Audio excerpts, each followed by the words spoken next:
Olá, estamos de volta com mais um programa Resenha do Cangaço. Você que gosta do tema do cangaço, você que desperta interesse na literatura sobre o cangaço. São centenas de obras que retratam essa temática, tanto sobre Lampião, Senhor Pereira, Antônio Silvino, Jesuíno Brilhante, Sabino, Jararaca e tantos outros cangaceiros que percorreram os sertões do Nordeste. E a cada quinzena, nós trazemos para você a resenha de uma obra, para que você conheça, desperte o interesse na leitura e faça como milhares de brasileiros. Conheça a história de um dos movimentos mais sangrentos que ocorreu nos sertões do Nordeste do Brasil, o cangaço.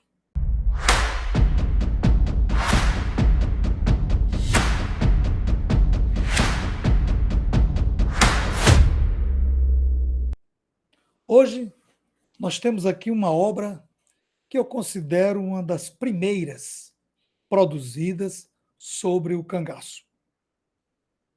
O que nós vamos resenhar hoje é a obra Lampião, Sua História. Érico de Almeida, que essa obra é uma obra, essa é a segunda edição, né, da editora universitária da Universidade Federal da Paraíba, João Pessoa. Essa segunda edição é de 1998, ela tem 132 páginas e é um facsímile da primeira edição, que foi em 1926. É uma capa bem sugestiva, o amigo, a amiga pode olhar, né, que ela é chamativa, né, essa cor e essa fotografia de Lampião. Nós nos debruçamos sobre a leitura dessa obra já em 98, quando nós ganhamos de presente do professor José Romero, aqui um autógrafo do professor José Romero, aqui, ó, a obra. Certo? E é uma lembrança que eu guardo do meu dileto amigo Zé Romero, que não está mais entre nós. O professor Zé Romero, em sua apresentação, ele coloca um título: Primeira Biografia Erudita do Rei do Cangaço. De forma objetiva, ele apresenta obra e autor. A obra, 4 anos após o Lampião ascender à chefia do bando de cangaceiros de Senhor Pereira. Então, ainda em vida, ainda atuando, Lampião teve uma obra escrita por Érico de Almeida, mostrando um pouco de suas ações. Né? O Zé Romero mostra em sua apresentação que a obra foi uma encomenda do então presidente da Paraíba, doutor João Suassuna, com o apoio do coronel José Pereira de Lima, e faz um breve histórico do autor. Em seguida, o próprio autor, Érico de Almeida, faz um resumo daquilo que o leitor irá encontrar nas páginas de sua obra. Ele apresenta a sua obra não como uma biografia, mas como notas de reportagens sobre o bandido Lampião. Lampião, assim que está escrito no livro, e não Lampião. Ele se apresenta como ex-repórter da imprensa indígena e narra um pouco sobre sua trajetória profissional desde o tempo em que trabalhava no jornal O Norte, até o emprego como funcionário público na cidade de Princesa, local onde escreveu a sua obra. Mostra também a trajetória que ele fez e as cidades que percorreu, buscando informações sobre Lampião. Informações com pessoas e informações a partir de dados coletados por ele. Trata-se de uma obra com uma linguagem erudita e uma escrita rebuscada. O leitor de hoje estranha um pouco o tipo da escrita daquela época, mas não é nada que assuste. Você apenas tem um choque, mas isso é natural, haja vista a obra ser de 1926. A obra divide-se em 14 capítulos. Assim eu defini. Não está lá no livro capítulo 1, 2, 3, não. Mas ele joga temáticas distribuídas ao longo das 132 páginas em 14 temas. Logo de início, chama a atenção o primeiro capítulo, onde ele coloca o título de O Banditismo e a Ação do Presidente Suassuna. É feita uma descrição do presidente da Paraíba como pessoa e político acima de qualquer suspeita e uma referência no trato com as questões sociais, bem como na política de combate à violência dos sertões da Paraíba. O autor aponta o presidente da Paraíba como um estadista e tece inúmeros elogios à pessoa do presidente da Paraíba. Presidente, que à época não era chamado ainda governador, por isso eu estou usando o termo presidente. Não é de se estranhar que, na apresentação da obra, o Zé Romero afirma que o escritor Mário de Andrade achou que a obra havia sido escrita por João Suassuna, usando o pseudônimo de Érico de Almeida. Talvez essa primeira parte da obra deixe o leitor com o mesmo pensamento do Mário de Andrade. Eu retirei um trecho da obra para que você possa perceber como era a forma de escrita do Érico de Almeida. Veja a linguagem. Abre aspas. Na fecundidade oratória, apostolizando os conterrâneos nas colunas da imprensa ou nos estos tribunícios da eloquência política. Fecha aspas. Isso é uma forma, das inúmeras formas que ele se dirigia ao presidente João Suassuna. Esse é um pequeno exemplo de como ele escreve. E isso segue durante toda a sua obra. Depois desse capítulo de enaltecimento ao presidente da Paraíba, o autor começa, de fato, a tratar daquilo a que se propõe, a história de Lampião. Afinal, o título do livro é Lampião, a sua história. Começa mostrando a trajetória da família de Lampião, desde os sertões do Inhamuns, no Ceará, até Pernambuco, para Vila Bela, atual Serra Talhada. E mostra o surgimento da família, os filhos, os irmãos da família do Virgulino. Né? Trabalhava como vaqueiro e também cuidava de outros gados de outras famílias da região. Os pequenos furtos praticados levariam Virgulino ao mundo do crime. Essa relação com a violência e com o crime ampliou-se quando do episódio do roubo de uma cabra pertencente ao pai de Virgulino por um morador de José Saturnino. Os irmãos Virgulino e Antônio Ferreira resolveram fazer justiça com as próprias mãos, o que culminou num conflito armado na vila de Nazaré, no município de Floresta, e a partir daí a vida de Virgulino tomaria outro rumo. Ele entraria para o bando de senhor Pereira e Luiz Padre e o bando do senhor Pereira Luiz Padre se insere num contexto de conflito de famílias de Pernambuco e Paraíba. Não um conflito entre Pernambuco e Paraíba, mas famílias que tinham laços nos dois estados, os Pereira e os Carvalho.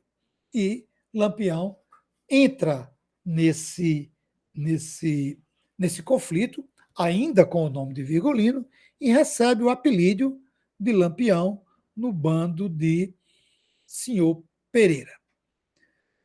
Ele vai narrando a trajetória, os fatos, os episódios, as ações violentas do bando de Lampião. Segundo o autor, as táticas de Lampião diferiam das táticas de Senhor Pereira. Na obra, ele reserva uma parte para fazer uma comparação entre Lampião e Senhor Pereira. E ele mostra o Senhor Pereira sempre como um gentleman, apesar de ser um cangaceiro. Mas ele tenta justificar, tenta argumentar a entrada de Senhor Pereira no cangaço, não o colocando no patamar de um bandido sanguinário, como coloca Lampião. Ele também descreve os irmãos de Lampião. Ele chama Levino de ladrão e cleptomaníaco. E Antônio tendo um gênio expansivo e um gosto acentuado em narrar as próprias aventuras. Seria um falastrão. No capítulo, cujo título é A Trajetória dos Bandoleiros no Decurso de um Decênio Rubro, aí ele faz algo interessante. Ele, de forma cronológica, 22, 23, 24, 25, ele vai narrando episódios do bando de Lampião, já à frente, né, já tendo substituído o senhor Pereira no comando do grupo, e ele vai mostrando as incursões de Lampião, não só no estado de Pernambuco, mas também em Alagoas e na Paraíba. E aí vai mostrando as fazendas em que ele atacou, as famílias, as pessoas que ele assassinou, os estupros que o bando dele cometeu e as diversas atrocidades cometidas por Lampião nesse curto espaço de tempo narrado por José, pelo autor, pelo Érico de Almeida. Né? E chama a atenção um combate, um conflito na Vila Nazaré, né, com a família Jurubeba, que posteriormente se transformaria num dos maiores inimigos de Lampião, e a maioria dos autores, né, que se debruçam sobre o cangaço dão o destaque dessa família no combate aos cangaceiros e, em especial, a Lampião. E aí ele vai narrando as cidades em que Lampião invadiu. Triunfo, Pernambuco, Princesa, Piancó, Souza, na Paraíba, e a cada ano mostrando a, a violência com que Lampião agia através de suas ações. O autor vai construindo a narrativa que o leitor imagina que ele estivesse presente. Por quê? Porque, apesar dele ter dito no início da obra que consultou, que pegou informações, que coletou dados, mas na sua escrita ele não mostra para o leitor quem foram essas pessoas. Lá no final, ele faz um quadro mostrando vaqueiros, policiais, ou volantes, como chamava a época, fazendeiros, e faz um quadro demonstrativo de que aquelas pessoas teriam sido os seus informantes. Mas no corpo do texto, a impressão que passa para o leitor é que ele está construindo uma narrativa com um teor um tanto quanto literário. E ele não se propõe a isso. Ele mesmo diz: a minha proposta não é essa. Mas eu entendo, porque o fato dele ser um jornalista e não um historiador, E o fato de estarmos na obra em 1926, nós não podemos exigir do autor um caráter mais metódico e de uma produção histórica, né? Ele cita a passagem de Lampião em Juazeiro quando, da ocasião, da patente de capitão. Tão polêmico, tão questionável, e o envolvimento do padre Cícero em todo esse processo, que, posteriormente, já foram feitos vários estudos e comprovados de que o padre Cícero não teve absolutamente nada a ver com a patente de Lampião, que, por sinal, é uma patente que não tinha valor nenhum, né? Segundo o autor, quem informou de todo esse processo, de toda essa visita, da ida de Lampião a Juazeiro, teria sido o senhor Vicente Pereira. E o Vicente, ele confirmou essa história para o autor, né? E que o padre Cícero havia convidado o Lampião para ingressar no batalhão patriótico contra a coluna Prestes. Mas, como eu disse anteriormente, outras versões, outras pesquisas, posteriormente, mostraram que essa informação não bate. Ela é uma informação questionável, né? No capítulo em que ele intitula como Rosário de Orelhas, o autor apresenta algumas fontes, sem mencionar origens. As fontes teriam sido cartas, telegramas, fornecidos por pessoas que presenciaram os crimes, assim como alguns depoimentos de cangaceiros presos. É um livro que desperta curiosidades. Não tem pretensão de análise crítica sobre o cangaço, mas faz uma curta incursão no quadro social e nos problemas típicos dos sertões do Nordeste, como a seca e a violência. Alguns episódios narrados na obra, anos depois, narrados por outros autores, foi mostrado visões diferentes. Como eu citei aqui o exemplo da patente de capitão a Lampião. Por que isso ocorre? Por que isso ocorreu? Ora, é uma característica da própria história. Você constrói uma narrativa sobre um determinado fato, anos depois, um outro historiador pode trabalhar o mesmo fato com outras fontes, com outras memórias, se você trabalhar com memórias de pessoas, né?